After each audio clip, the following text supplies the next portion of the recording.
Welcome to our exploration of factorial notation, which is represented by the symbol n followed by an exclamation mark. This powerful mathematical shorthand helps us calculate certain types of problems efficiently.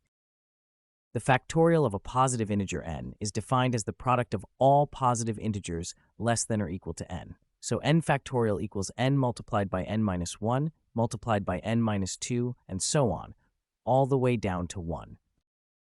Let's start with a concrete example, 4 factorial. This will help us visualize how the calculation works. 4 factorial means we multiply together all integers from 4 down to 1. Each colored block represents a number in our calculation, 4 times 3 times 2 times 1. Let's calculate this step by step. First, we multiply 4 by 3, which gives us 12. Notice how we're working from left to right, multiplying each number in sequence. Next, we take our result of 12 and multiply it by 2, giving us 24. We're building up our factorial value by incorporating each successive number. Finally, we multiply 24 by 1, which still gives us 24. Multiplying by 1 doesn't change our value, but it's still part of the factorial definition. Therefore, 4 factorial equals 24.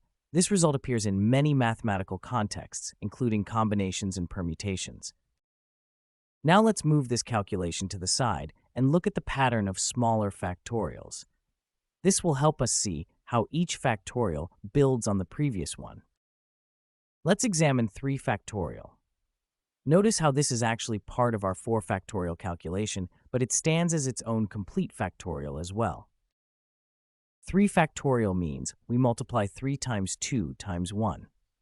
Note that these are the same colored blocks we used for the last part of our 4 factorial calculation, but now they form their own complete factorial. Following our step-by-step approach, we first multiply 3 by 2, which gives us 6. This is similar to what we did before, but now we're starting with 3 instead of 4. Then we multiply 6 by 1, which still gives us 6. Again, multiplying by 1 is required by the definition, even though it doesn't change our numerical result. So 3 factorial equals 6. Notice the relationship between 4 factorial and 3 factorial.